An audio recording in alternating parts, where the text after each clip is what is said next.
हरियाणा के मालवा गांव के पुलिस स्टेशन के सामने किसी की लाश फेंकी गई थी। पुलिस के लिए पता लगा पाना मुश्किल था कि ये लाश किसकी है और इसे क्यों मारा गया है। लेकिन एक बात तो पक्की थी, ये हत्या जिस किसी ने भी की हो, लाश को इस तरह से पुलिस स्टेशन के सामने फेंकना उसकी सोची समझी साजिश थी। तो क्या हत्यारा पुलिस को कोई चुनौती देना चाहता था? कौन था ये शख्स जिसकी हत्या हुई थी? आखिर इसे किसने और क्यों मारा था? आइए देखते हैं हरियाणा की एक दिल दहला देने वाली कहानी।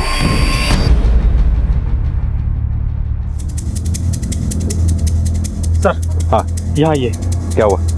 ये देखिए सर, लाश को घसीटने के निशान। ऐसा लगता है कि विक्टिम को यहाँ लाकर नहीं मारा गया है। और सर, इसकी बॉडी से भी हमें कुछ नहीं मिला है जिससे हम इसकी पहचान कर सकें। अरे आप लोगों में से कोई पहचानता है इसे? नहीं साहब, नहीं। आप लोगों में से कोई? नहीं साहब। हत्यारे ने ये लाश शायद इसलिए यहाँ फेंकी होगी क्योंकि विक्टिम इस एरिया का नहीं है। बॉडी को पोस्टमार्टम के लिए भेजो। आसपास के थानों से कोऑर्डिनेट करो। कहीं ना कहीं कोई ना कोई ऐसी मिसिंग कंप्लेंट जरूर होगी जिसकी डिस्क्रिप्शन इसकी लाश से मैच खाता हो। तब तक इस इलाके की अच्छी तरह से छानबीन करते हैं। कुछ ना कुछ हाथ जरूर लगेगा। जी सर।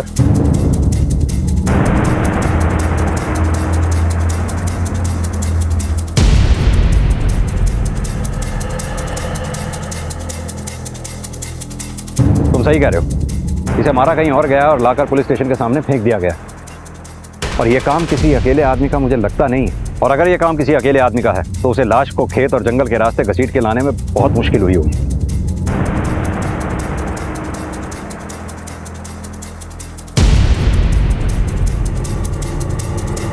सर, वहाँ पत्ते पे खून के निशान लगे। आप ये देखिए सर।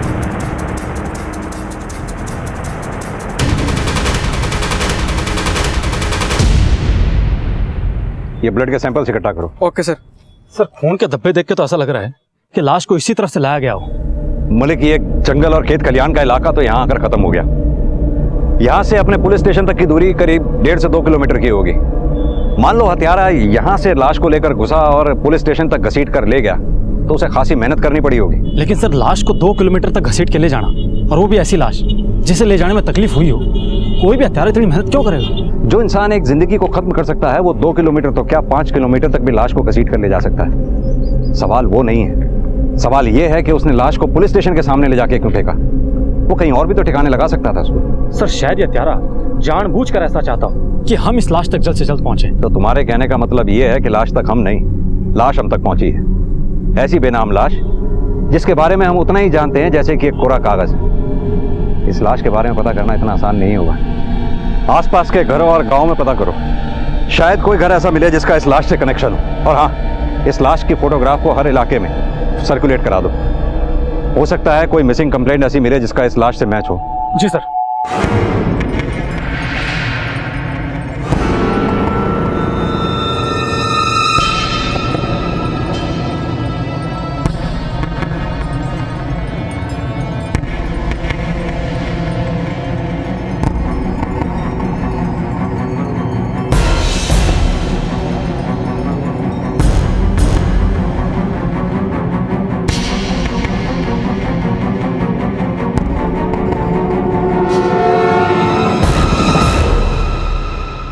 हाँ भाई, यहाँ आसपास से 30-32 साल का लड़का लापता है क्या? पतला सा, कुछ मालूम है उसके बारे में? क्या हुआ साहब, क्या बात हो गई? हमने पास ही के जंगल में लाश मिली उसकी। साहब, मेरा भाई भी सुबह से ना दिखा है। कहाँ गया तुम्हारा भाई?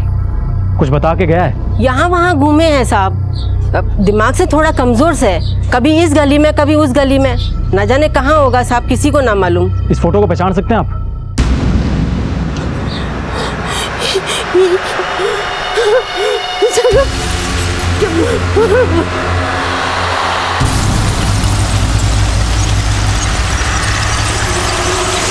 पुलिस की जी तोड़ कोशिशों के बाद आखिरकार उस शव की शिनाख्त हो गई। लेकिन सवाल यह था कि इस शख्स की हत्या किसने की और क्यों? मृतक के परिवार को इस बात पर यकीन नहीं हो रहा था कि उन्होंने अपने परिवार के एक अहम सदस्य को खो दिया था। शव की शिनाख्त के बाद पुलिस ये जानने में जुट गई कि आखिर ये मामला क्या था और आखिरकार किसने इस मानसिक रूप से विकलांग जगत को इतनी बेरहमी से मारा था।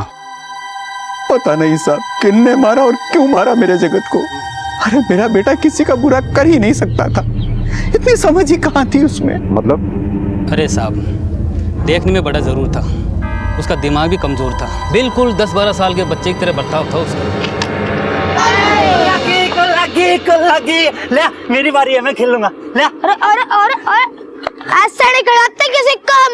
क्यों नहीं खिलाते, मैं खेलूंगा, समझ गया के? अरे ला मेरी बारी है, ला। ओए मेरी बारी है। यहाँ पे सिर्फ हम लोग खेलते हैं, हम किसी को ऐसे नहीं खिलाते। जाओ जाओ अपने दोस्तों के साथ खेलो। जाओ जाओ जाओ जाओ जाओ जाओ खेलो अपने दोस्तों के साथ। मुन्ना कौन खिलाओ? तो देख फिर कोई कौन खेल रहा है? कोई कौन खेल रहा? कोई कौन खेल? कौन खिलाओ? जाओ मुन्ना कौन खिलाओ ना? मुन्ना कौन खिलाओ? मुन्ना कौन खिलाओ? कोई कौन खिला? मुन्ना कौन खिलाओ? मुन्ना कौन खिलाओ? मुन्ना कौन खिलाओ? मैं खेलूंगा, मैं खेलूंगा, मैं खेलूंगा, मैं खेलूंगा, मैं खेलूंगा। मतलब कि मानसिक रूप से वो बच्चे जैसा बर्ताव करता था। साफ साफ ये कहना तो मुश्किल से, क्योंकि एक तो उसकी बचकानी हरकतें थी, दूसरी तरफ जब वो किसी लड़की से मिलता था तो उसका मिलने का अंदाज बहुत अलग होता था। क्या वो छोटे तुम्हारी मोनू से लड़ाई कैसे हो गई? पहले उसने मेरे को मारा, तो उसने तुम्हें मारा, तो तुम भी उसे मारोगे? क्या हुआ? कैसे गिरे तुम? चलो ए मैं जगत खेलेगी मेरे लिए, खेलेगी मेरे साथ, खेलेगी। अच्छा हुआ मर गया साहब, अगर जिंदा होता तो मेरे हाथों से मरता। वो तो गांव वालों ने बचा लिया उसको। कहीं तूने तो अपनी अधूरी इच्छा पूरी नहीं कर ली? अगर इच्छा पूरी की होती तो पुलिस स्टेशन के बाहर नहीं, अंदर आके खुद बताता आपको। और जिसने भी ऐसा किया ना, बहुत अच्छा किया, भगवान उसका भला करे। साले ने मेरी बहन के साथ छोड़ो, शादी में ना ऐसे ही होता है। बचाओ! अरे कोई लड़की चिल्ला रही है। बचाओ बचाओ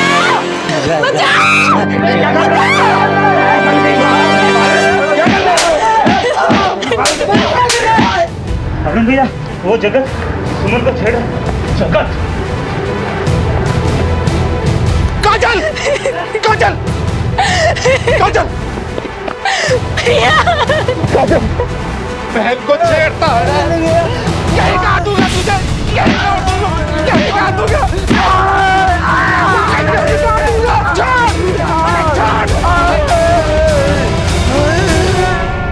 ये गांव बहुत छोटा सा है साहब, यहाँ छोटी छोटी सी बातों को लोग बढ़ा चढ़ा कर बताते हैं। और उस बात को तो लोगों ने ऐसा फैलाया कि आज तक किसी ने मेरी बहन के साथ शादी तक नहीं की। एकदम बावड़ा था, कुछ भी करे था। पता नहीं इसको पागल खाने में भर्ती क्यों ना किया उन लोगों ने। और कोई खास बात जो आपने नोटिस की हो? उसका भाई भरत डॉक्टर बन के आया था शहर से, और शहर से आने के बाद उसका ब्याह यहाँ हो गया। भरत के ब्याह के बाद जगत घर में रहने लग गया, और जब भी घर से निकलता तो लोगों से यही कहता फिरता कि उसका ब्याह किसी गुड़िया से हुआ। ऐसा क्यों कहा करता वो? पर कौन थी ये गुड़िया? पता नहीं साहब, अब पागल की बात पे कौन ध्यान देवे। और ये भरत की बीवी कहाँ है? वो तो बहुत पहले छोड़ के चली गई थी। एक बात तो साफ है, जगत की दिमागी हालत ठीक नहीं थी, जिसकी वजह से कोई भी उसका गलत इस्तेमाल कर सकता था। सर कहीं ऐसा तो नहीं कि जगत की इन्हीं हरकतों की वजह से किसी शख्स ने जगत को अपना निशाना बना लिया? उसकी कुछ हरकतें से तो लोग परेशान हो चुके थे सर, और कुछ बातें तो बड़ी अजीब सी है। ये जितने भी लोग खुलेआम ये कह रहे हैं कि वो जगत को मारना चाहते थे उसकी हरकतों की वजह से, मुझे नहीं लगता इनमें से किसी ने उसको मारा होगा। लेकिन सर अचानक क्यों भरत की शादी होने के बाद जगत का घर से कम निकलना भी किसी और ही इशारा करता है। मलिक, ये जगत के मौत की गुत्थी इतनी आसानी से सुलझने वाली नहीं है। जो पेड़ हम देख रहे हैं इसकी जड़ें बहुत दूर हैं, और जब तक इन जड़ों को हम खोद नहीं देंगे ना, हमारे हाथ कुछ लगने वाला नहीं है। सर ये यहीं पास ही में रहता है, इसे जगत के बारे में कुछ पता है? क्या पता है जगत के बारे में?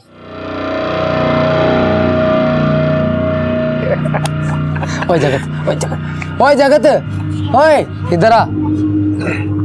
और भाई कहाँ जा रहा है? अच्छा सुन, हमने एक नया बहुत अच्छा खेल निकाला है, खेलेगा तू? नया खेल? क्या है? शादी शादी खेल को नाम है शादी शादी। शादी शादी? उसमें क्या हुआ है? इधर इधर इधर। ये देख, मजा आ रहा है? मजा आ रहा है? तेरे को करना है ऐसे? वो देख, वो लड़की दिख रही है? अब यूँ समझ ले कि तू है इस वीडियो का हीरो और वहाँ लड़की है इसकी हीरोइन। अब तेने बस ये करना है जो तू यहाँ देख रहा है, तेने करना है ऐसा है? चल उठ उठ उठ उठ, चल चल चल, अरे चल मेरे इस मिट्टी के शेर, जल्दी जा, आज कस के जल्दी, यहाँ जा जा जा, घबराने की जरूरत नहीं है, तेरा भाई है इधर, चल जा जा जा जा। आज इस पागल की लगेगी छित्ती पर है।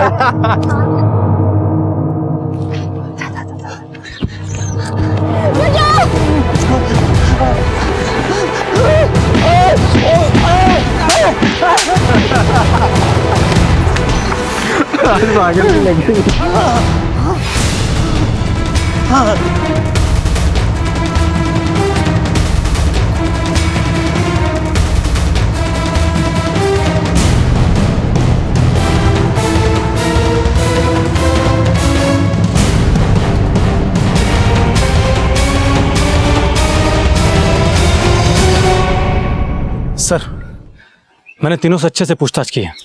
कोई कुछ भी बताने को तैयार नहीं। तीनों सिर्फ इतना कबूल कर रहे हैं कि वो जगत के साथ में रेड लाइट एरिया में जरूर जाया करते थे, लेकिन इनका कहना है कि जगत के साथ में वो जो भी मस्ती मजाक करते थे उससे किसी को नुकसान नहीं होता था। और कोई खास बात जिन्होंने बताई हो? हाँ सर, इनका कहना है कि जब जगत का भाई भरत शहर से आया था और भरत की जब शादी हुई तब से जगत ने घर से निकलना कम कर दिया और जगत ने इनको किसी गुड़िया के बारे में बताया था, लेकिन इनका कहना है कि उन्होंने आज तक उस घर में किसी गुड़िया को नहीं देखा। मालिक, इन तीनों को इतनी आसानी से हम छोड़ नहीं सकते हैं। तुम एक काम करो, इनके फ़ोन रिकॉर्ड्स और सारी चीज़ों को क्रॉस चेक करो, क्योंकि जितनी शराफत ये दिखा रहे हैं ना उतने शरीफ ये हैं नहीं।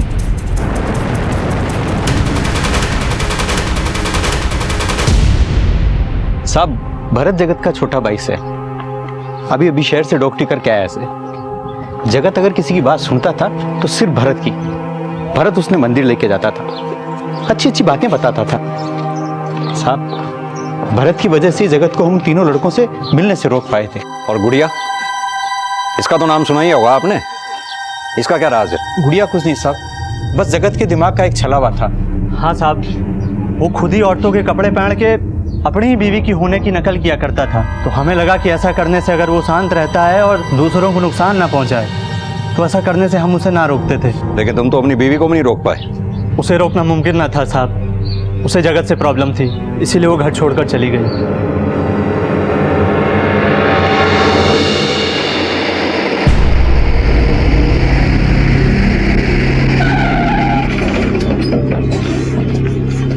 साहब, मन्नेवा कुछ भी अच्छा ना लग रहा था।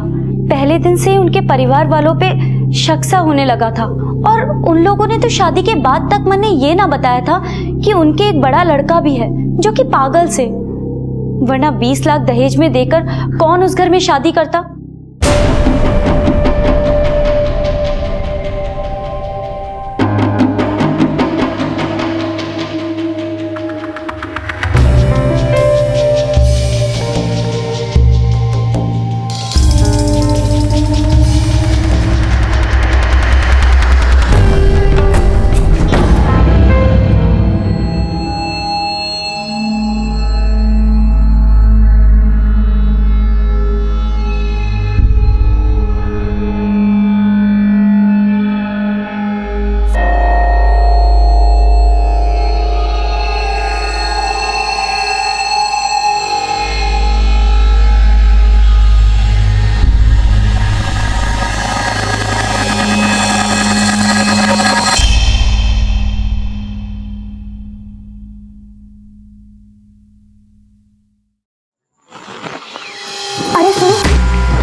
अरे सुनो, क्या है? वो वहाँ खिड़की के पीछे कोई है। मैं देख कर आता हूँ।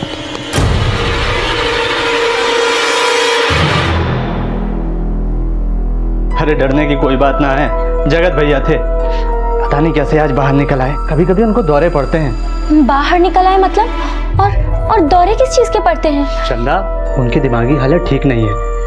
और ये क्या, आज के दिन ये सब तू सोच रही है? अरे आज तो हमारी सुहागरात है।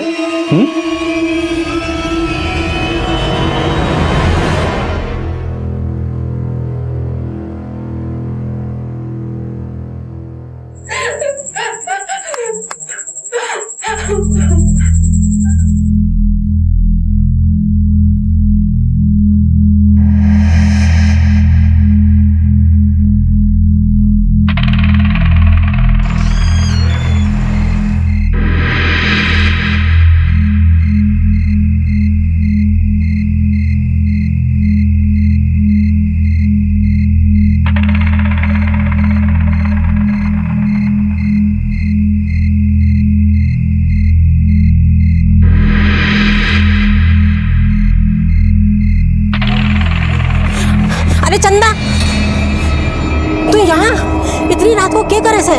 वो माँ, वो अंदर से आवाजें आ रही हैं। अरे तू परेशान ना हो, अंदर जगत भैया है, उनको ऐसे दौरे पड़ते हैं, मैंने बोला था ना। ना ना, अंदर से किसी औरत की चीखने की आवाजें आ रही थी। अरे चंदा अंदर भैया ही है, अक्सर ऐसा होता है। तू नहीं है ना इसलिए तुझे ऐसा लग रहा है। चल हाँ कमरे में चलते हैं, चल। जा बेटा, तू सो जा, जा।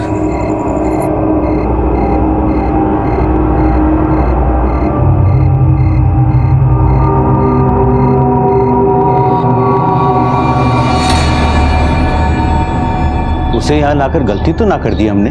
शादी के बाद भरत के साथ सीधे सरकारी क्वार्टर में भेज देना चाहिए था। ना ना, ऐसा करने से तो इसे और गांव वालों को अजीब लगता। एक हफ्ते की तो बात है, उसके बाद तो ये अपने हिसार वाले सरकारी क्वार्टर में चले जाएंगे। उस घर में कुछ तो ऐसा था जो कि ठीक ना था। बस उसी के बाद से मेरा शक और भी गहरा हो गया।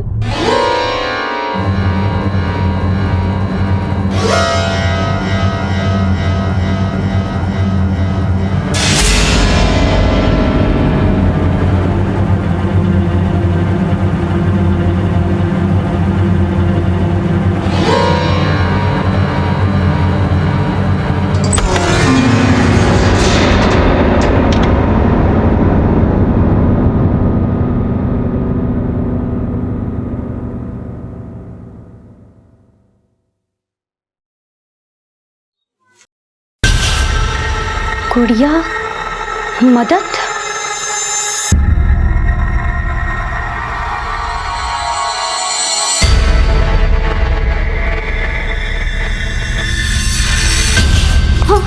चंदा तू क्या कर रही है यहाँ पे? वो वहाँ दीवार पर कुछ ना इधर भाई रवे। तू आ मेरे साथ। तुझे कितनी बार समझा इधर भाई रवे से? हाँ हाँ चंदा, ये ठीक बोले से। चल तू भीतर जा, जा जा, जा।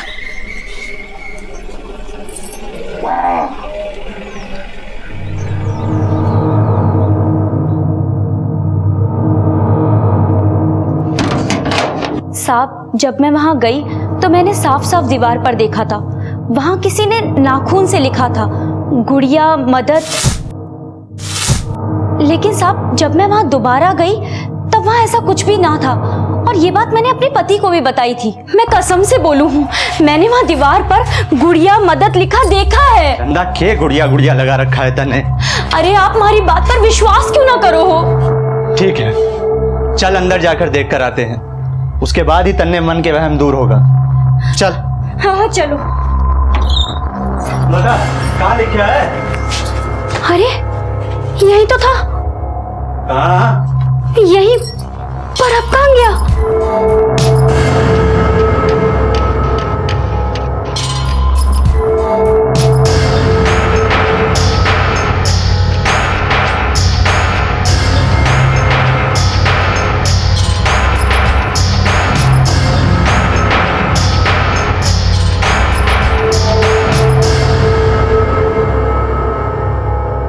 भाई है ऐसे ही उल्टी सीधी हरकतें करता रहता है।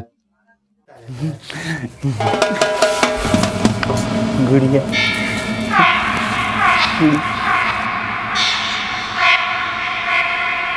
ये सब क्या हो रहा था मेरे कुछ समझ ना आ रहा था।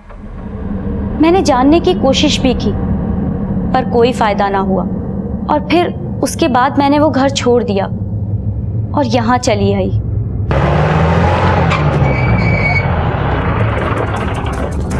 मलिक, ये केस थोड़ा उलझाने वाला है। क्या सच में वहां सिर्फ जगत ही था या फिर उसके साथ कोई और भी था? और अगर कोई था तो वो कौन होगा?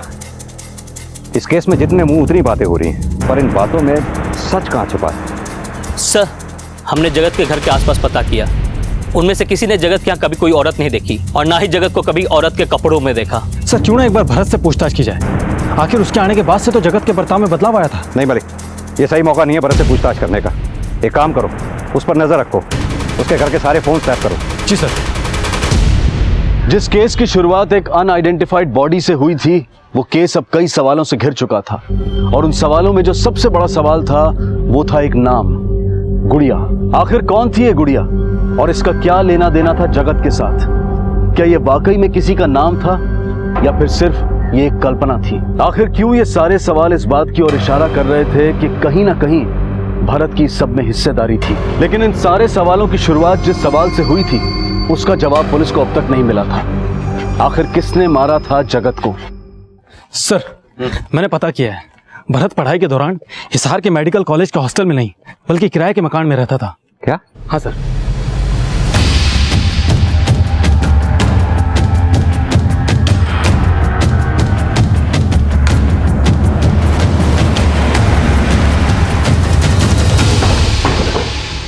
हाँ सर, ये मेरा ही घर है और भरत यहाँ किराए पे रहता था। और आप? सर, पास ही मेरा एक और घर है, मैं वहाँ रहता हूँ। वैसे उसके साथ उसकी बीवी भी रहती थी। पक्का वो उसकी बीवी ही थी? हाँ सर, संध्या नाम था उसका, लेकिन वो आपस में हमेशा लड़ते रहते थे। और कुछ जो आप उनके बारे में जानते हो? हाँ सर, एक दिन संध्या को मैंने सड़क पर किसी आदमी से लड़ते हुए देखा था। वहाँ पूरे गांव के सामने मेरी इज्जत की वाट लगाकर तुम यहाँ ऐश कर रही है। और उस दिन उन दोनों के बीच में झगड़ा भी हुआ था। भरत, पैसे चाहिए घर के लिए। अभी मैंने 10 दिन पहले तुझे दिए थे पैसे, 7,000 रुपए दिए थे ना मैंने। 7,000 में क्या होता है भरत? क्यों नहीं होता है? पहले तो होता था। भरत, नहीं होता है। क्यों नहीं होता है? 1 महीने में खत्म हो चुके पैसे। वो कितने पैसे चाहिए तुझे? चिल्ला मत। कौन था वो आदमी जिसके साथ उसका झगड़ा हुआ था? ये तो मालूम नहीं और ना ही कभी मैंने पूछा। अच्छा, आप हमारे स्केच आर्टिस्ट को उस लड़की का हुलिया बता सकते हैं? हाँ सर, जरूर। हाँ साहब, ये सच है कि मेरी पहले भी एक शादी हो चुकी थी। पहली शादी की बात मैंने इसलिए छुपाई क्योंकि उससे दहेज कम हो जाता साहब, इतनी बड़ी रकम दोबारा ना मिलती, बस इसीलिए मैंने शादी के लिए हाँ कर दी। तो फिर वापस क्यों गई वो? पता नहीं साहब, उसे तो मुझसे जुड़ी हर एक चीज़ से नफरत होने लगी थी। मैं उसकी हर एक बात नज़रअंदाज कर देता था साहब, लेकिन फिर भी वो एक दिन चली गई। भरत, मेरे साथ रह नहीं सकता। अरे मेरी बात तू मुझे कहीं लेके नहीं जाता। कहाँ जा रहा? के नहीं देता। तू जा कहाँ? कपड़े नहीं ला के मेरी देता बात मुझे। तो सुन। तू छोड़ मुझे। सुन मेरी। तू मेरे साथ रहने लायक ही नहीं है। और ये कौन है? संध्या इसे कैसे जानती थी? इस आदमी को तो मैं पहली बार देख रहा हूँ, मुझे संध्या ने कभी नहीं बताया इसके बारे में।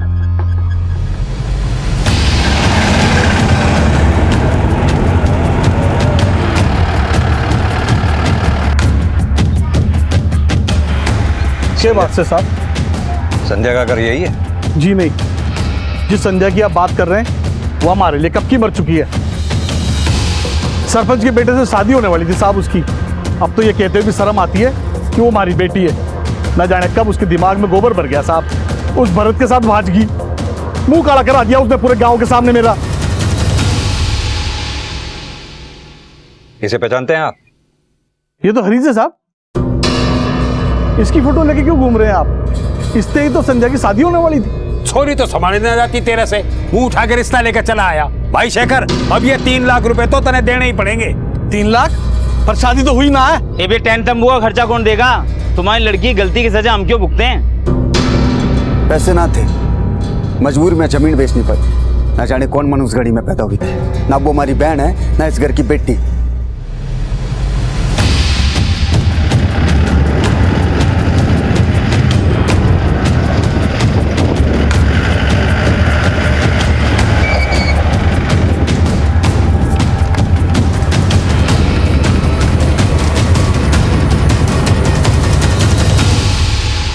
संध्या को कैसे जानते हो? बस एक बार मिला था उससे शहर में। तुम? हाँ मैं। वहां से मुंह काला करा करके यहाँ पर ऐश कर रही है। बस आप गुस्से में 2-4 बात सुना, मन भर लिया। ये मरने के पता हो कहाँ होगी और किसके साथ होगी। मलिक, ये गुड़िया का क्या चक्कर है? कौन होगी ये गुड़िया? सर, कहीं ये गुड़िया कोई मनगढ़ंत तो नहीं है? जगत को किसी ने क्यों मारा होगा? कौन सा ऐसा शख्स होगा जिसने जगत को मारा होगा? मलिक, एक काम करो, इन सब के रिकॉर्ड्स दोबारा खंगालो, जरूर कुछ ना कुछ हाथ लगेगा। आप लोग चलिए, हो जाएगा काम। ठीक है सर। इन फोन रिकॉर्ड से कुछ हाथ लगा है। क्या? सर, जिस रात जगत गायब हुआ था उस रात को भरत ने अपने फोन से एक लोकल नंबर पे फोन किया था। किसका नंबर है वो? सर, वो नंबर बल्लू का है और ये बल्लू जगत के उन तीनों दोस्तों में से एक है।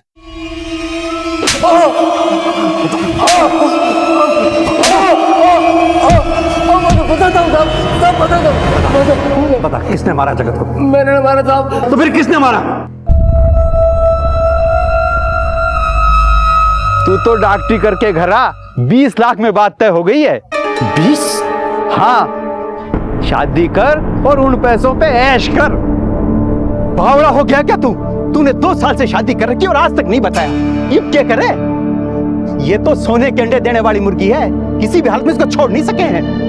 20 लाख बार बार नहीं मिलेंगे।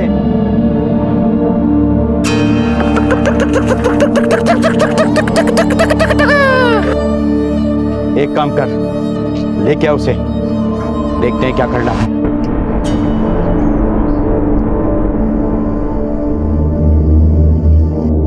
भरत 2 साल हो लिए कि अचानक मम्मी पापा से मिलाने ले जा रहा, सब ठीक है ना?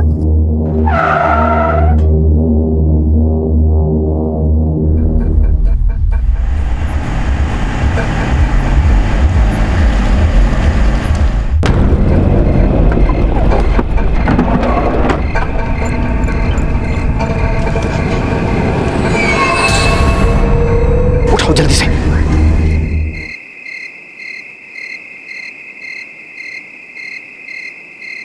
जगत आजा, अंदर आजा। दरवाजा बंद कर।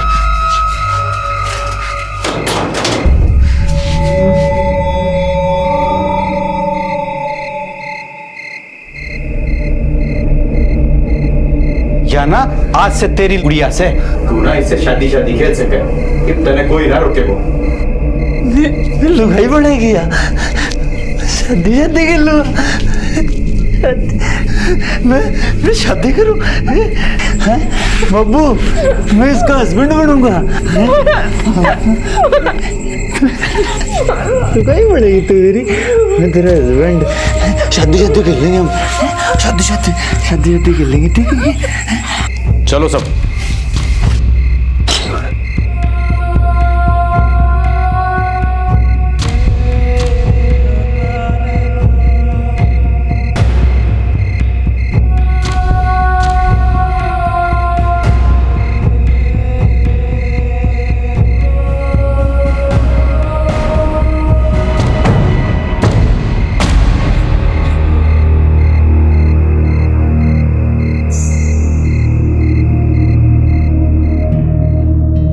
क्या जगत, तूने अपनी गुड़िया हमें नहीं दिखाई?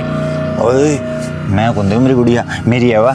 हम तो तेरे दोस्त हैं यार, और वैसे भी खेल खेलने का मजा तो दोस्तों के साथ ही आता है। हाँ? अकेले अकेले खेलने में कोई मजा थोड़ी आता है। और वैसे भी तेरे को ये खेल हमने सिखाया साड़े, और तू हमारा कोई मना कर रहा है?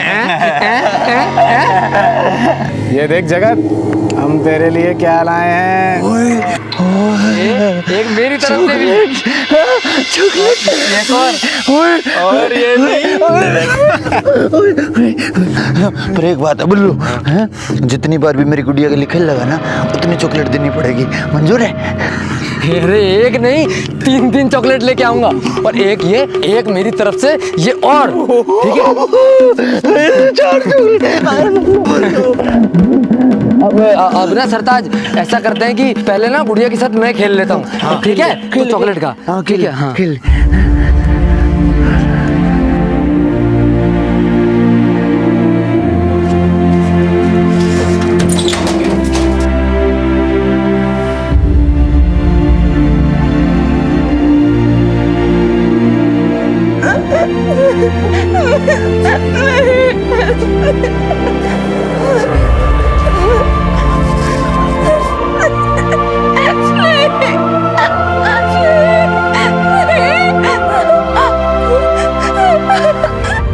बस सर, उसके बाद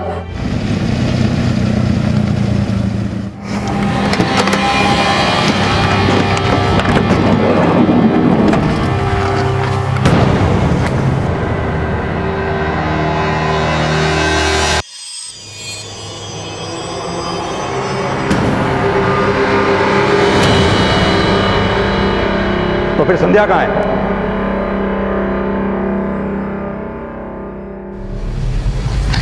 क्या रे शेखर, संध्या कहाँ है? क्या मतलब? देख, ज्यादा चालाक बनने की कोशिश मत कर, हमें सब पता चल चुका है। देख, अभी भी सच सच बता दे, वरना तू हमारा स्टाइल जानता ही है। सर, मैंने इस बारे में कुछ नहीं पता। ये ऐसे नहीं बताएगा, लेके चलो इसे। चल पकड़ो इसे।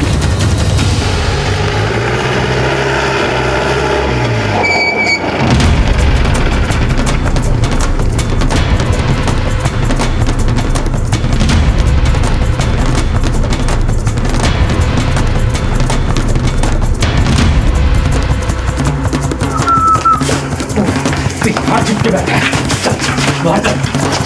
मैंने कुछ नहीं किया साहब, मैंने कुछ नहीं किया साहब। बता कहाँ साहब? बता कहाँ है संध्या? बताओ साहब, बताओ साहब। वो बैठे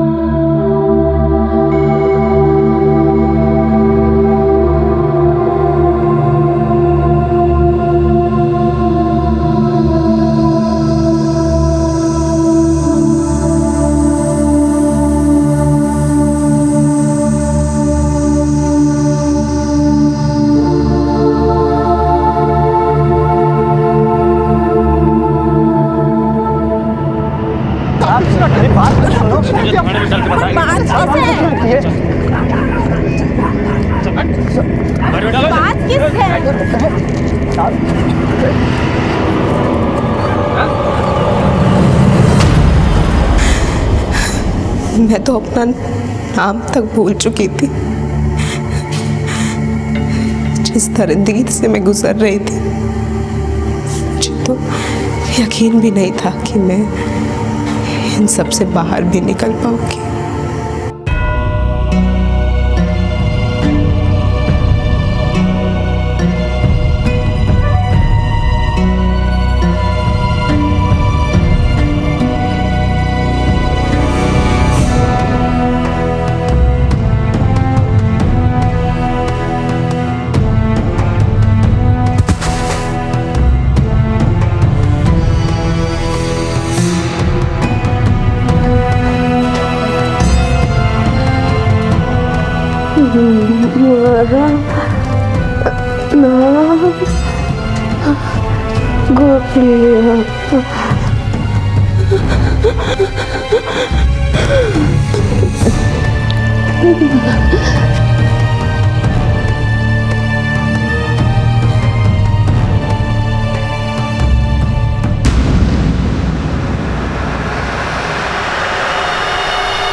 और चॉकलेट मिलेगी तो और घना मजा होगा और मजा आएगा।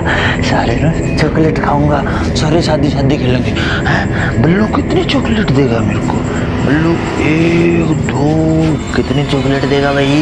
हैं तो कल लूँगा 4 नहीं 8 चॉकलेट ले 4 नहीं।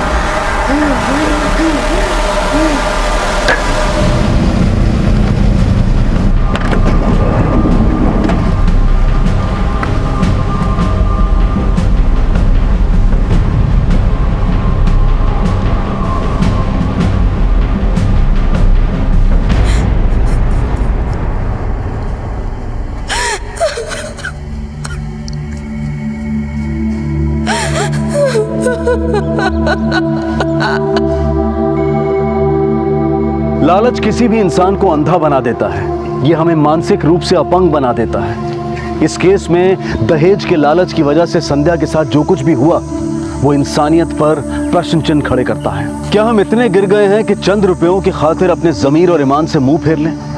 लेकिन गलती सिर्फ उनकी नहीं है जो इस विकृत सोच के साथ जीते हैं, गलती हमारी भी है जो हम इन्हें बढ़ावा देते हैं। क्या हम ये मामूली सी बात नहीं समझ सकते कि जिस रिश्ते की बुनियाद एक फायदे के लिए रखी जा रही है उस रिश्ते का भविष्य कैसा होगा? बेशक हमारे देश की कई बेटियों ने न सिर्फ देश में बल्कि विदेशों में भी अपनी पहचान बना ली है, लेकिन हम फिर भी इस बात को नकार नहीं सकते हैं कि भारत के कई प्रदेशों में औरत की पहचान सिर्फ मर्द के इस्तेमाल और उनके मनोरंजन की चीज बनकर रह गई है। जरूरत है कि हम अपने बेटों को औरतों की इज्जत करना सिखाएं और उन्हें इस बात की शिक्षा दें कि लड़के और लड़कियां बराबर हैं और उनमें फर्क मात्र बायोलॉजिकल है। अगर रामचरण ने खुद औरतों की इज्जत करना सीखा होता और यही सीख अपने बेटों को दी होती तो जो संध्या के साथ हुआ वो कभी ना होता और ना ही जगत की जान जाती और साथ ही चंदा की जिंदगी भी खराब होने से बच जाती।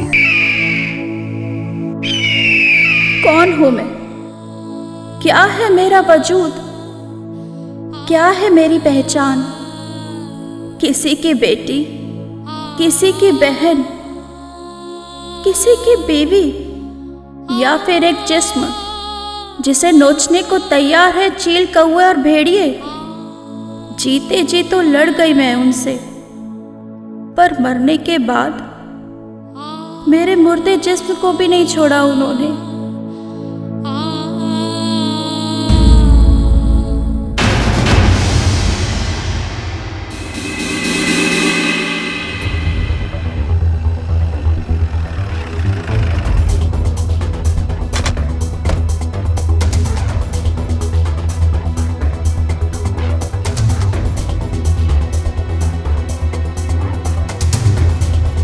देखिए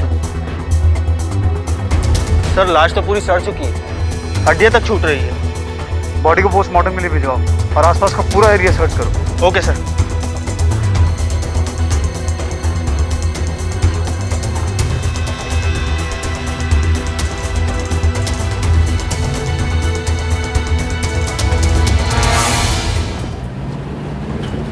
लाश करीब 4 से 4.5 महीने पुरानी है। लड़की का कद 5 फीट 7 इंच है और उम्र 22 से 23 के बीच। मौत की वजह? पहले सर पे किसी रोड से वार किया गया था, स्कल टूटी हुई है और उसके बाद गला घोटकर मर्डर किया गया। स्ट्रैंगुलेशन के मार्क्स हैं गले पर। डेड बॉडी के साथ किसी ने बलात्कार किया है। आप श्योर हैं इस बात को लेकर? जी हाँ, क्योंकि प्राइवेट पार्ट्स पे जो हमें इंजरीज मिली है वो एंटीमोर्टम नहीं, पोस्टमार्टम है। सीमेन डिपॉजिट के ट्रेसेस बाहर प्राइवेट पार्ट पर ही हैं, यानी सीमेन यूट्रस तक तो पहुंचा ही नहीं, क्योंकि तब तक तो सेल्स डेड हो गए थे। नमस्कार, आज क्राइम पेट्रोल डायल 100 के एपिसोड में हम आपको दिखा रहे हैं पुंसिया बाजतपुर बिहार में हुए एक घिनौने अपराध की दास्तां। एक 22-23 साल की लड़की की लाश पुलिस को मिली और प्राथमिक जांच से पता चला कि पहले उस लड़की की हत्या की गई और फिर उसके साथ बलात्कार। कोई अपराधी इतना अधम कैसे हो सकता है? कोई ऐसा क्यों करेगा? लाश को ना तो अभी कोई नाम मिला था और ना ही उसकी पहचान हो पाई थी। पुलिस ने आसपास के पुलिस स्टेशन से 4-5 महीने पहले की मिसिंग रिपोर्ट मंगवानी शुरू कर दी। सर, सभी पुलिस स्टेशन और थानों से मिसिंग रिपोर्ट हासिल कर ली है। सर, मार्च 2015 से अप्रैल 2015 तक कुल 72 लड़कियों की मिसिंग रिपोर्ट लिखाई गई थी। इसमें से 17 लड़कियां वापस आ गई थी, लेकिन 4 का मर्डर हो गया था और उन चारों के हत्यारों के ऊपर केस चल रहा है। सर, ये फाइल।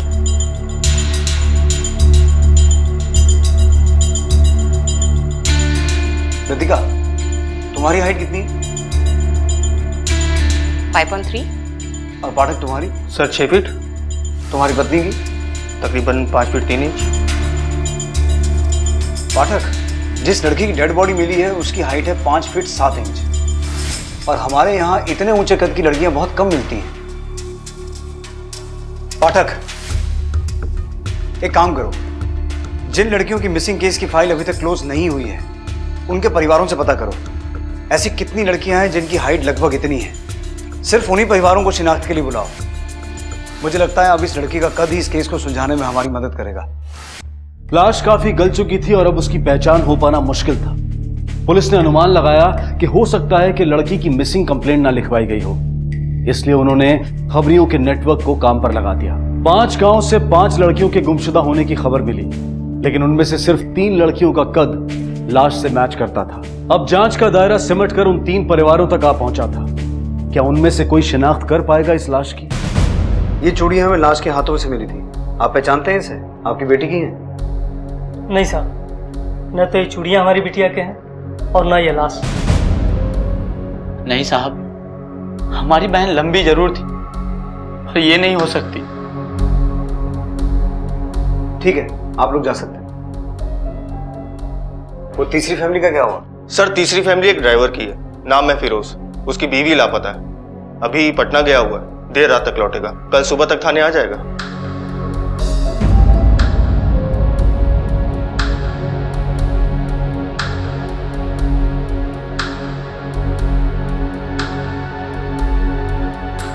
नाम क्या है इसका? पता नहीं साहब। तेरी बीवी का जो लापता है? साहब, यू नहीं है। अबे, तेरी बीवी का कोई नाम था कि नहीं? फरीदा। कद? इतना होगा साहब, लेकिन ये सब काहे पूछ रहे हैं आप लोग? 4 महीने से लापता है ना तेरी बीवी? हाँ साहब। लेकिन वो लापता नहीं है, भाग गई किसी दूसरे मर्द के साथ। अरे हमारे लिए तो उसी दिन मर गई थी जिस दिन हमें छोड़ के गई वो। अब उसके अम्मी अब्बू जाने और ऊ जाने, हमसे उसका कोई लेना देना नहीं है साहब, हमें माफ कीजिए। कहाँ रहते हैं उसके माँ बाप? यहीं कटोरिया गांव में। और सुन, जब जरूरत पड़ेगी बुलाएंगे। ठीक है साहब। पाठक सर, फिरोज के ससुराल वालों को बुलाकर लाश दिखाओ। मुझे लगता है अब यही फैमिली हमें मुजरिम तक पहुंचाएगी।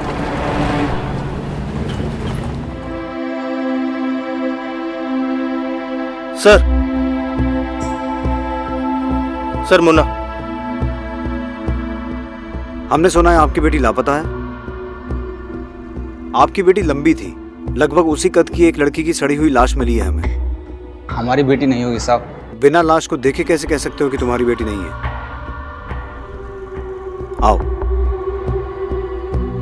इस लाश की हाइट तकरीबन 5 फीट 7 इंच है। आपकी बेटी की हाइट भी इतनी थी ना? हमारी समझ में कुछ नहीं आ रहा साहब, कैसे पहचाने हम इसको? आप इन चूड़ियों को पहचानती हैं? नहीं। ठीक है, आप दोनों बाहर बैठिए।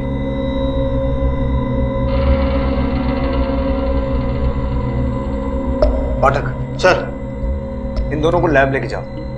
इनका डीएनए सैंपल लो और लाश के डीएनए के साथ मैच करवा के देखो। और हाँ, ये लाश जिस बोरी में मिली थी उसके ऊपर एक मार्क था, वो भी पता करो आइडेंटिफाई हुआ है या नहीं। सर।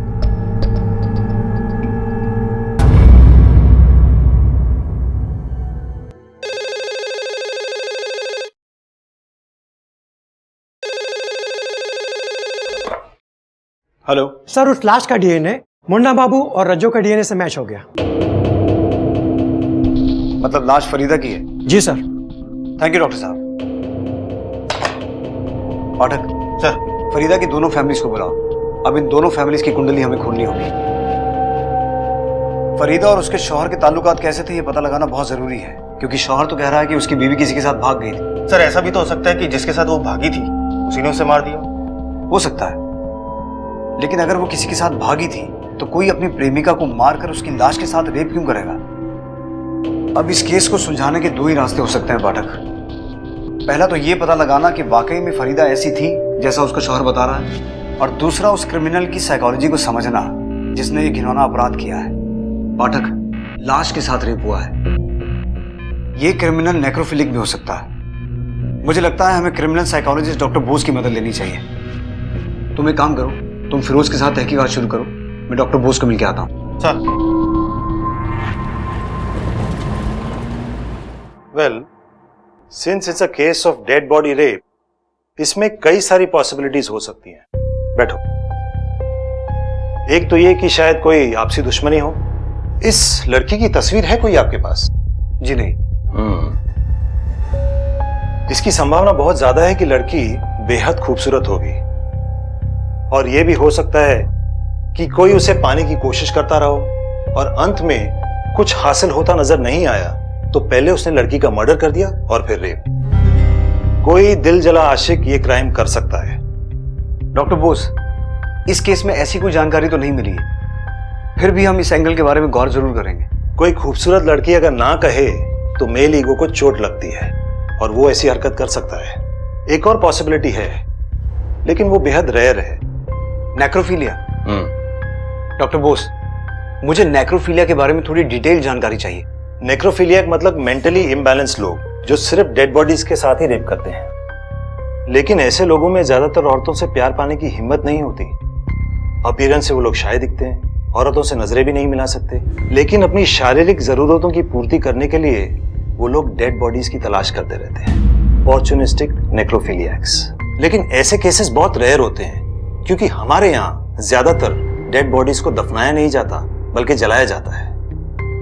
डॉक्टर बोस, ऐसा भी तो हो सकता है कि लड़की का खून किसी और ने किया हो और उसके बाद डेड बॉडी के साथ रेप किसी और ने किया हो सकता है। अगर ऐसा है तो आपको एक नहीं दो मुजरिमों को तलाशना होगा।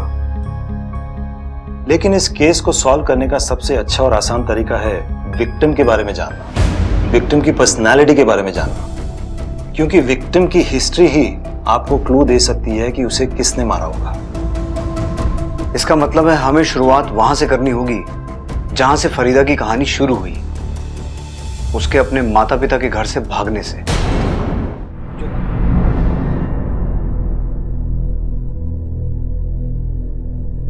सर, फिरोज, जो लाश तुम्हें दिखाई गई थी वो किसी और की नहीं बल्कि तुम्हारी बीवी फरीदा की है। और बड़ी हैरानी की बात है कि उसको मारने के बाद उसकी लाश के साथ रेप हुआ है। रेप हुआ है? सर, ये तो होना ही था। अच्छा हुआ मर गई, जीते जी तो मार ही डाला था ना उसने हम लोगों को। कोई नहीं सोचा था कि वो ऐसी निकलेगी। फिरोज, तुम फरीदा को कब और कहां मिले थे? सर, एक दिन की बात है, हमारी गाड़ी खराब हो गई।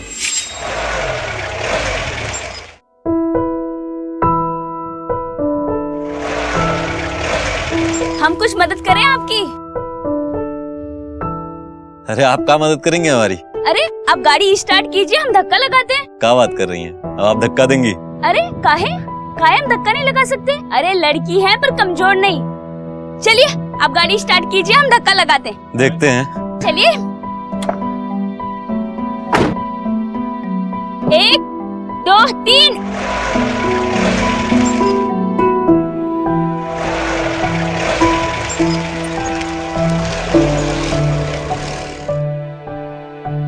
देखा, निकल गई ना। भाई मान गए आपको। सुनिए, कहीं जाना है तो चलिए छोड़ दें। नहीं रहने दीजिए। और वैसे भी देखिए ना, पाँव पूरे खराब हो गए, आपकी गाड़ी खराब हो जाएगी। अरे तो हमारे पैर में कौन सा गुलाब का पंखुड़ी जड़ा है? साहब का गाड़ी है, कोई टेंशन नहीं है, आ जाइए। अच्छा ठीक है, फिर चल लेते हम।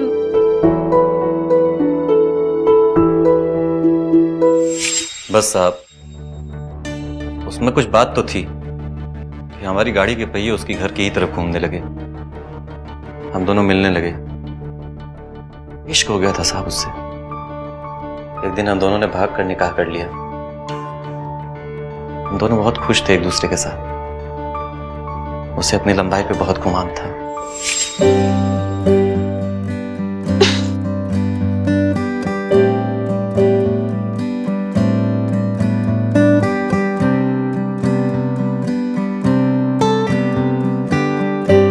अरे फिरोज, हाँ सुनो तो, यहाँ हो ना। हुआ क्या?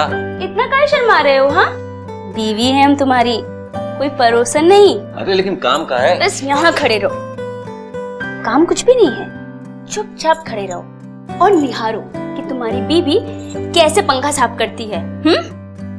जो काम हाथ छुप छुप के कर रहे हो ना, तो यहाँ पर करो। क्यों? हाय अल्लाह, ये तो देखा ही नहीं हमने। 1 फुट नाटे रह गए तुम हमसे। लगता है तुम्हारी अम्मी तुम्हें बचपन में दूध कम पिला रही। अच्छा जी, अभी बता। अरे नहीं। सुनो, अब बताओ, इसकी अम्मा ने कम दूध पिलाया? सिर्फ 2 इंच से चूक गए हम, वरना हमारे शौहर हमसे नाटे होते। गलत आदमी से दिल लगा बैठे ना। तुमने ना जरूर कोई चीटिंग की होगी हमारे साथ।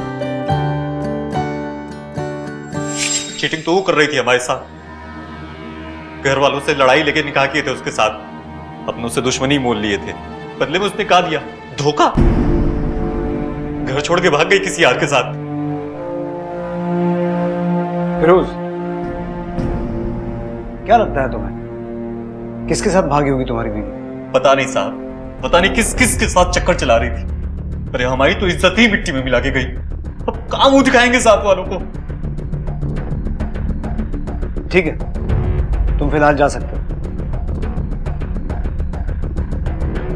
पाठक सर, इस फरीदा को समझने के लिए अब उसके माँ बाप से मिलना होगा, क्योंकि शायद उनसे मिलने के बाद इस किरदार का कोई दूसरा पहलू सामने आए।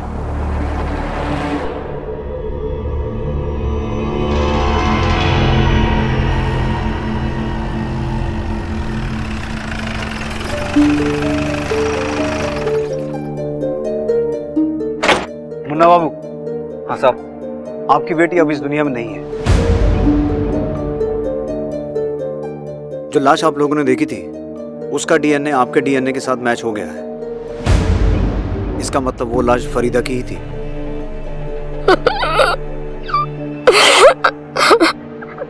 संभालिए अपने आप को। मुन्ना बाबू, हम आपकी बेटी के कातिल को ढूंढ रहे हैं और इस काम में हमें आपकी मदद चाहिए। हमने आपको पहले बताया नहीं, लेकिन आपकी बेटी का पहले कत्ल हुआ और फिर उसकी लाश के साथ किसी ने जबरदस्ती की, बलात्कार किया उसके साथ। आपको किसी पर शक है? कोई अंदाजा है कौन हो सकता है जो आपकी बेटी के साथ ऐसा घिनौना अपराध कर सकता है? नहीं साहब, सच कहें तो हम हमारी बेटी के बारे में कभी समझ ही नहीं पाए। बड़ी उम्मीद थी उससे, किस बाप को नहीं होती, पर एक दिन वो भाग गई किसी के साथ। बाद में पता चला कि उसने शादी कर ली है, दोनों कहीं अलग रहने लगे। लड़के का नाम फिरोज था। फिर फिरोज के माँ बाप ने भी उन दोनों का रिश्ता कबूल कर लिया और फिरोज अपने खानदान के साथ ही रहने लगा। हमें लगा कि हमारी बिटिया खुश है वहां। ईद का मौका था, हम दोनों बिटिया की ससुराल गए। लीजिए, मुंह मीठा कीजिए, आपकी बेटी फिर से भाग गई। अरे वैसे भी आप लोगों को तो अपने आप पर फक्र होना चाहिए। अरे ऐसा क्या सिखाया है आप लोगों ने? ऐसे कौन सी परवरिश दी है अपनी बेटी को? कोई भी चाहने वाला मिला नहीं कि वो भाग जाती है। अरे फरीदा की अम्मी, आप क्यों सर झुका रही हैं? अरे खाइए, मिठाई खाइए। अरे अम्मी, थोड़ा भी जाने दो। छोड़ो क्या मुन्ना बाबू, आपने तो ऐसी बहू दी कि तमाशा देखने के लिए मेला जाने की जरूरत ही नहीं पड़ी। हमको ही तमाशा बना के गई वो। ये ऐसे भूत बने क्या सुन रहे हैं? चलिए निकलिए, दफा होइए यहाँ से, चलिए उठिए। लड़की के माँ बाप थे हम, शर्म से सर झुकाकर लौट आए।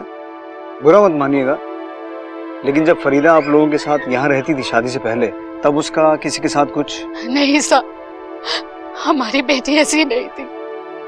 हाँ, वो बहुत हंसी मजाक करती थी। वो कद में लंबी थी ना, इसलिए जो भी लड़के उससे कद में छोटे थे ना, उनका बहुत मजाक उड़ाया करती थी। पर हमारी बेटी ऐसी नहीं थी। आपकी बेटी और फिरोज के बीच मोहब्बत थी, फिर उनकी शादी भी हो गई। फिर अचानक ऐसा क्या हुआ कि? ये तो हमारी भी समझ में नहीं आ रहा साहब। 1-1.5 साल में ऐसा क्या हो गया कि वो भाग गई? आपके पास आपकी बेटी की कोई तस्वीर तो होगी?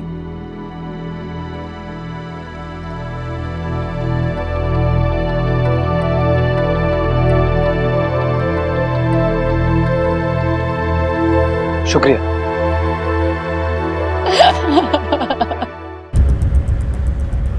जैसा कि डॉक्टर बोस ने कहा था, लड़की वाकई खूबसूरत है। ऐसा लगता है ये खूबसूरती ही इसकी दुश्मन बनी होगी। बहुत चाहने वाले होंगे इसके। सर, कोई दिलजला आशिक भी तो हो सकता है इसके पीछे। इसके शौहर को जरूर पता होगा कि कौन इस पर मर मिटने को राजी था और कौन इसे मार के मिटाने को। पहली बार तो उसने साफ साफ जवाब नहीं दिया, लेकिन अब वही हमें बताएगा कि इसके कितने आशिक थे और कौन कौन था। फिरोज, ये तो तय है कि तुम्हारी बीवी का खून किसी दिलजले आशिक ने किया है। साहब, कहा जाने कितने दिलजले आशिक थे उसके। अरे बच्चलन थी साहब, हम तो फंस गए उससे शादी करके। हमारे घर से ही भाग गई। भाग कर गई कहाँ थी और किसके साथ भागी थी? पता नहीं साहब, लेकिन आए दिन लोग उसको इधर उधर देखा करते थे उसके आशिकों के साथ। और ये आशिक था कौन? किसने देखा? कहाँ देखा? अभी 4-5 महीने पहले देखा गया था उसको उसके आशिक के साथ, यही कबीरपुर दरगाह पर। रघु भैया ने देखा था उसको, दौड़ के आया और हमको बताया, लेकिन जब तक हम लोग वहां जाते निकल चुके थे दोनों। रघु भैया कौन है? हमारे गांव में रहते हैं। कहीं उसी की नजर तो नहीं थी फरीदा पर? अरे नहीं साहब, बहुत अच्छे आदमी हैं, बड़े भाई के जैसे हैं। हमारे निकाह में बहुत मदद किए थे। पाठक, दरगाह पे जाके पता करो, पता तो चले ये सच बोल रहा है या झूठ। सर,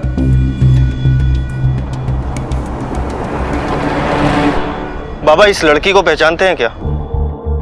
जी हाँ, बड़ी नेक लड़की है ये। अक्सर यहाँ आती थी, 2 रकात नमाज पढ़ती थी, दुआ मांगती थी।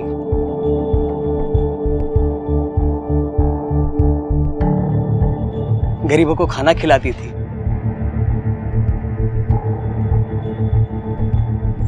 पर पिछले 4-5 महीनों से तो मैंने उसे यहाँ देखा नहीं।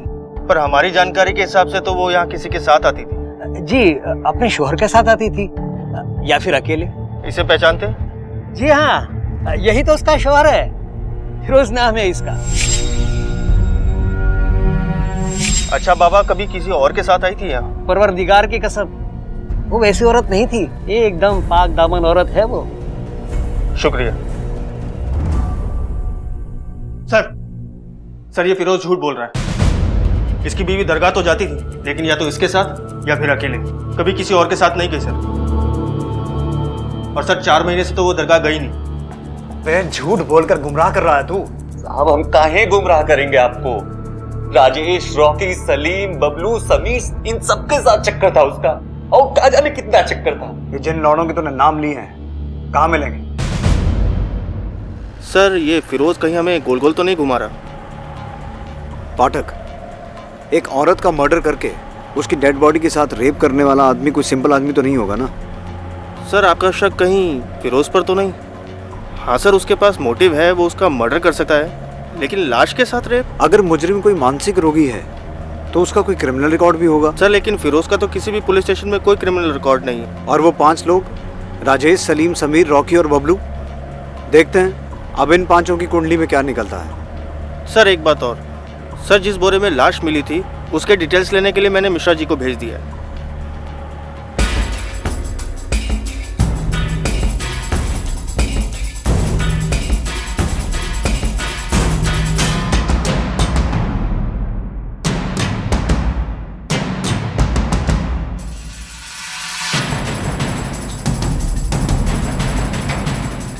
रॉकी ना पत्ते वो तेरा फेरी करता है। चुप रोतले, हरदम रोते ही रहता है।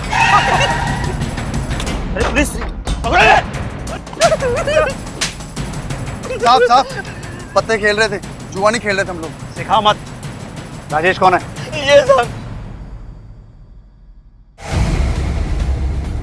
तूने फरीदा को आखिरी बार कब और कहाँ देखा था? सब फरीदा भाभी को उनके घर पे। भाभी बोलता है, तेरा चक्कर था ना उसके साथ?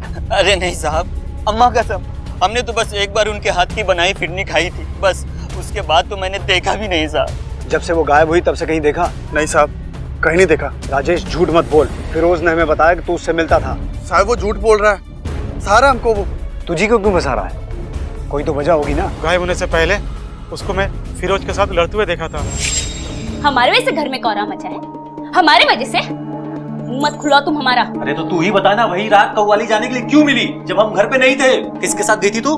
जब तुम साहब के साथ में गाड़ी लेके जाते हो, रात कहाँ बिताते हो ना, एक मालूम नहीं है का हमें? अशफाक भाई सब किससे बताया तुम्हारे? हमारा हाथ मत लगाना हम पे, बाकी जनानियों की तरह कमजोर नहीं है हम। उस दिन किस तरह से फंसे हुए पहिए को निकाल दिया था ना, उसी तरह तुम्हारा हाथ उठा कर फेंक देंगे। एक दिन कव्वाली कहाँ चले गए तो क्या बच्चा हो गए का हम? अरे कुछ ना कुछ तो करती होगी ना तू, बार बार नाम काहे उछलता है तुम्हारा? बस इतनी परेशानी है, इतना ही शक है तो काहे ना तलाक ले लेते हमसे? बबलू तू बता, क्या जानता है फरीदा और फिरोज के बारे में? पता नहीं साहब, वो लोग हमेशा लड़ाई झगड़ा करते रहते हैं। समीर कहाँ मिलेगा? समीर से पूछताछ करके कोई फायदा नहीं, वो तो कभी किसी औरत की तरफ नजर भी उठाकर नहीं देखता था। उसका किसी साथ क्या चक्कर होगा साहब? पाठक सर, समीर को उठा के लेके आओ और इन सबका पार्सल थाने भिजवाओ। सर सर सर ये है समीर।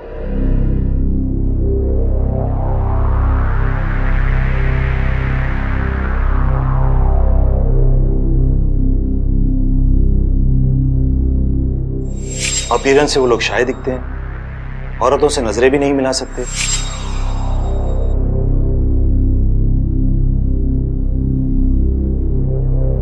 पाठक इससे पूछताछ हम नहीं करेंगे। तो फिर कौन करेगा सर? समीर, समीर नाम है ना तेरा? बैठ। मस्ताना लेडीज टेलर के यहाँ कटिंग का काम करते हो ना तुम? जी मैडम। फरीदा आती थी वहां? हाँ। नीचे क्या देख रहा है? नजरें मिलाकर बात कर। खूबसूरत थी ना वो? जी जी नहीं मैडम।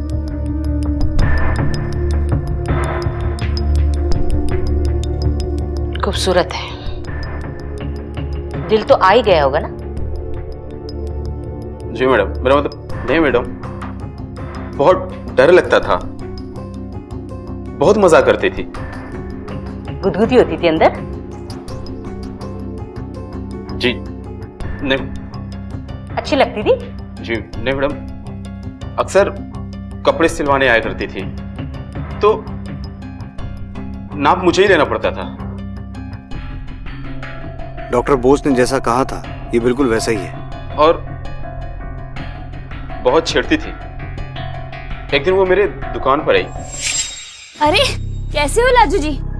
अच्छा लाजू जी, अब एक काम करिए, फटाफट से हमारा माप ले लीजिए। वो कहा है ना सलवार कमीज सिलवानी है। जी वो मास्टर जी नहीं है।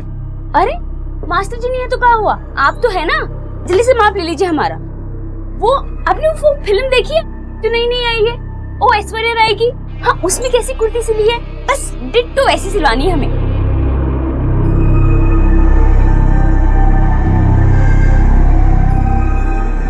अरे इतना कपकपा क्यों रहे हैं आपके हाथ? अच्छा अब छोड़िए, हम बताते हैं, लिखिए 36।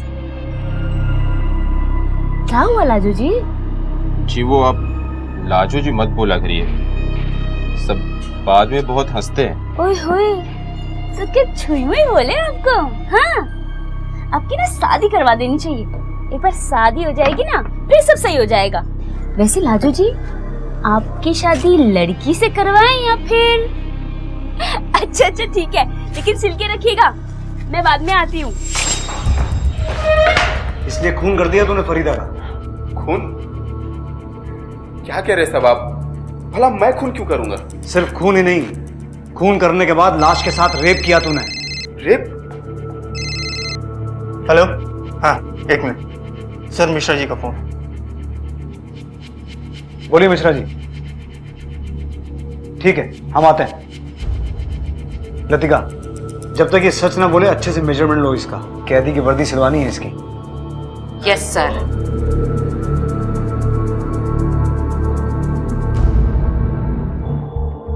जी सर, ये बोरी तो हमारे यहाँ की है, लेकिन इसमें लाश कैसे आई ये मैं कैसे बता सकता हूँ? पुंसिया गांव से कोई आपकी बोरी खरीदता है? नहीं सर। पुंसिया का कोई आदमी यहाँ काम करता है? एक मिनट, हाँ मंडल जरा अंदर आना। कोई बड़ा केस है साहब क्या? फुंसिया गांव से कोई हमारे यहाँ काम करता है क्या? सर वो अपना टेम्पो ड्राइवर रघु, वहीं का है। ये रघु भैया कौन है? हमारे गांव में रहते हैं। बुलाओ उसे। सर 2-3 दिन से छुट्टी पे, बीमार है। उसका नंबर और एड्रेस दीजिए, पर याद रहे उसे बताना मत, समझ गए ना? रघु जिस पर फिरोज को बेहद भरोसा था, उसकी क्या भूमिका थी इस जुर्म में? क्या वो शामिल था, या फिर उसे भी इस जुर्म की कहानी लिखने वालों ने पुलिस की आंखों में धूल झोंकने के लिए लाकर खड़ा कर दिया था? शक के घेरे में एक मासूम सा दिखने वाला समीर भी था, जिसे पुलिस नेक्रोफिलिक यानी कि लाशों के साथ शारीरिक संबंध बनाने वाला मान रही थी। क्या वो सकुचा सा, सहमा सा मासूम युवक वाकई इस जुर्म का सूत्रधार था?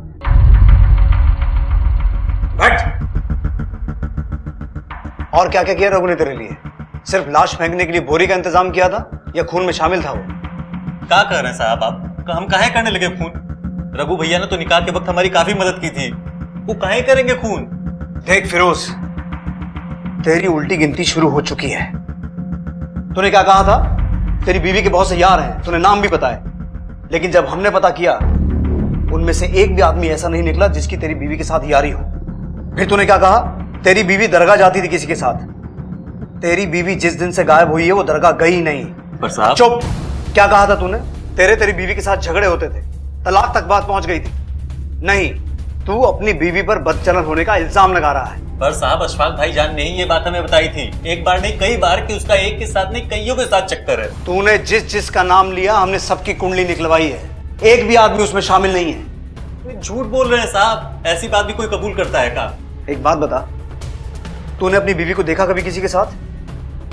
नहीं साहब। फिर? लेकिन अशफाक भैया ने तो देखा, रघु भैया ने तो देखा। अबे तेरे भैया कहेंगे कि तेरा कान कौवा ले गया, तू कौवे के पीछे दौड़ेगा क्या?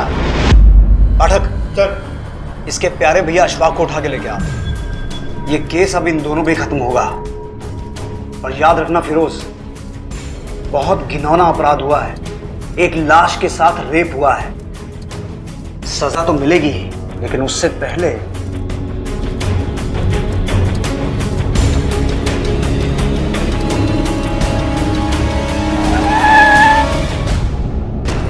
चल अशफाक खड़ा हो। अरे साहब, तेरे हजामत हम बनाते हैं। अरे साहब लेके चल।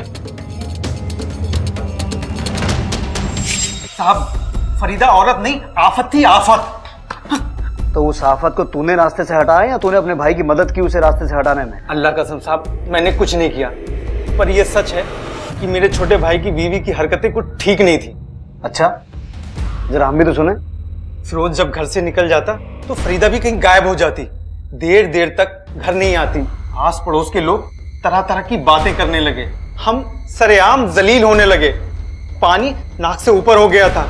तब जाके मैंने फिरोज को सच सच बताया।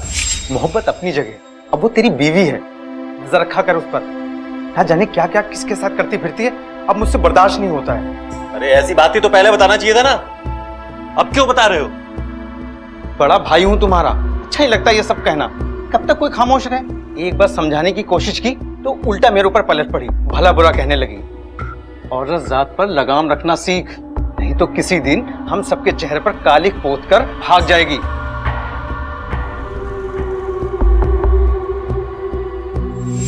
साहब, मैंने फिरोज को कई बार आगाह किया, सब लोगों ने देखा।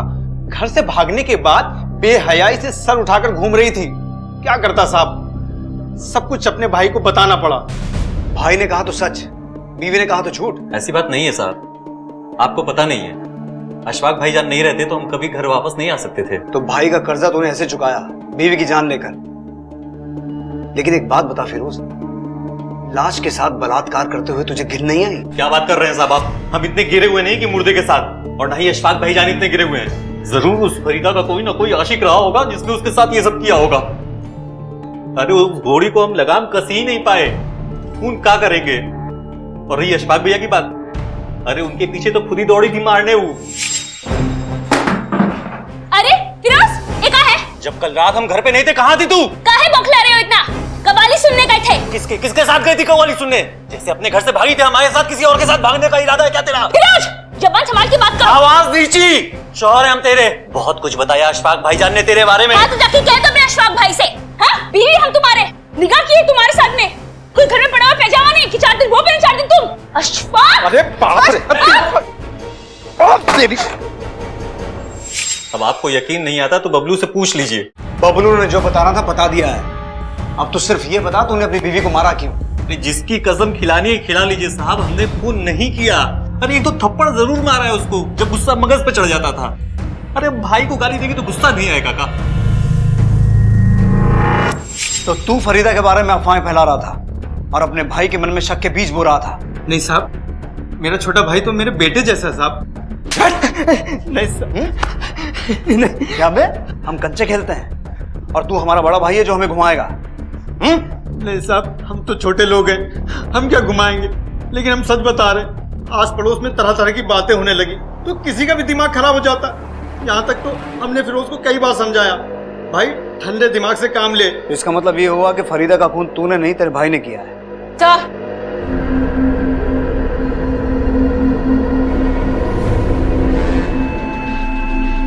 रघु कहाँ छुप के बैठा था? सर, इवनिंग कॉलेज के पीछे बगीचे में। ये और राजेश दोनों दोस्त हैं और दोनों के दोनों हिस्ट्री शीटर। अब इनकी हिस्ट्री के नए पन्ने हम लिखेंगे। मिश्रा जी, आप प्रस्तावना लिखिए, हम आते हैं। जी लतिका जी, समीर को जाने दो। जी सर। पाठक सर, अब इस केस का असली मुजरिम हमारे हाथ में है। अशफाक, फिरोज, राजेश या रघु, या फिर ये चारों।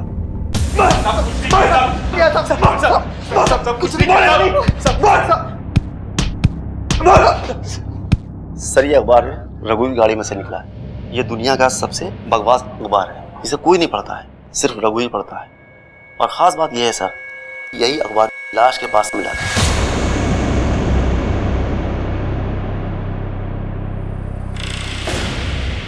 बोलो, क्यों मारा फरीदा को? साहब, हमने नहीं मारा साहब। बोलना रघु।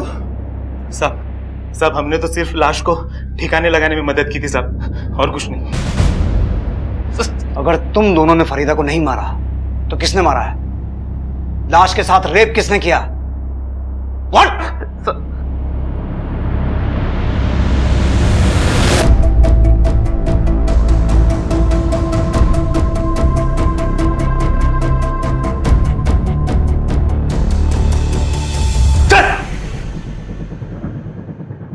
बोल, इन दोनों में से कौन है?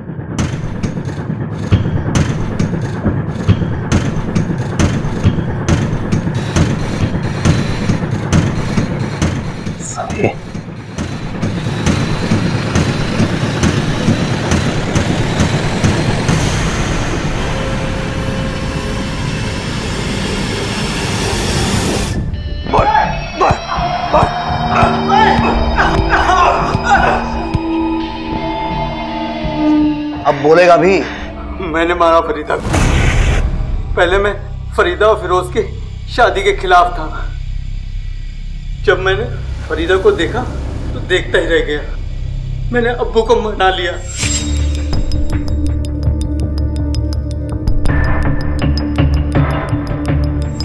और तुरंत उन दोनों को घर ले आए। मैंने सोचा फरीदा मेरे इस एहसान का बदला चुकाएगी, मुझे करीब आने देगी, लेकिन ऐसा नहीं हुआ। एक दिन मौका पाकर मैंने पीछे से उसे दबोच लिया। अरे फिरोज, अशफाक, अरे कब? देखो मैं तो आज सबक सिखाती हूँ बराबर से। तेरी तो देती हूँ मैं। बदतमीज। अरे आज तो मैं छोड़ूंगी नहीं। उसने लोगों के सामने मुझे खदेड़ खदेड़ कर मारना चाहा। पागल हो गई है। अरे रुक, कहाँ जा रहे भाग के? हाँ? पगला गई। अरे रुक, अरे रुक, पकड़ के मार। रुक, कहाँ जा रहे? मैंने रघु और राजेश के साथ मिलकर एक प्लान बनाया।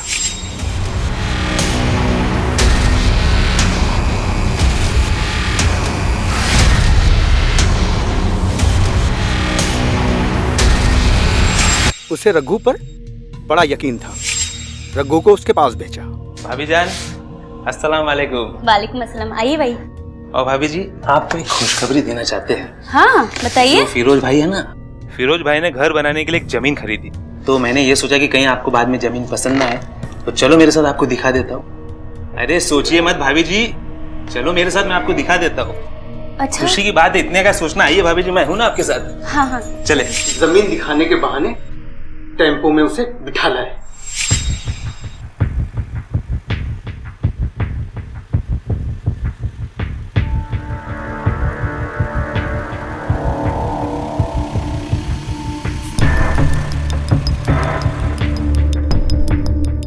आइए भाभी जी।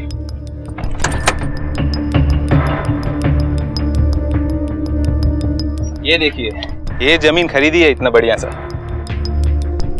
ये जमीन खरीद रहे हैं फिरोज? हाँ भाई। यहाँ कौन आएगा? हम बताते हैं।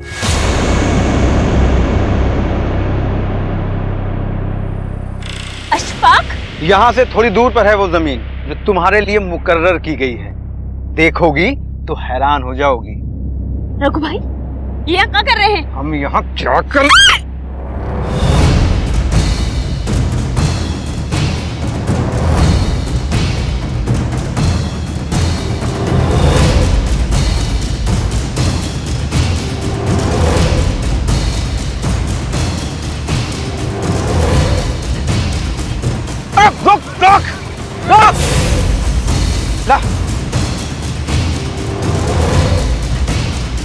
रुक फरीदा, रुक।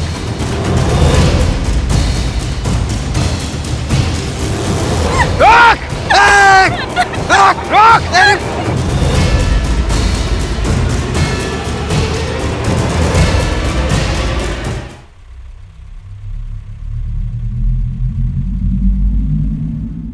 इतने ताने सुने थे नौटे होने के, दिमाग सुलग उठता था। सामने तो लाश पड़ी थी साहब, लेकिन दिमाग में जीती जागती फरीदा।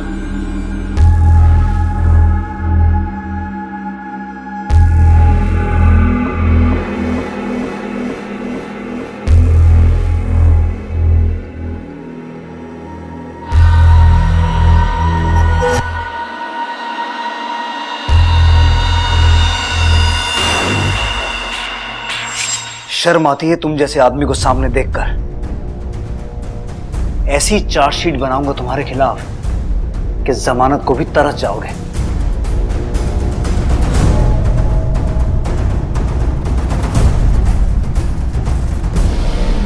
रघु, राजेश और अशफाक पुलिस की हिरासत में हैं। चार्जशीट दाखिल हो चुकी है, लेकिन अदालत की कार्रवाई शुरू होनी अभी बाकी है। इस केस से कुछ सवाल मन में खड़े होते हैं। अगर कोई मर्द या औरत बेहद खूबसूरत है और आप उसे चाहते हैं पर हासिल नहीं कर सकते, तो क्या यह वाकई आपकी हार है? क्या हमें किसी की व्यक्तिगत स्वतंत्रता का सम्मान नहीं करना चाहिए?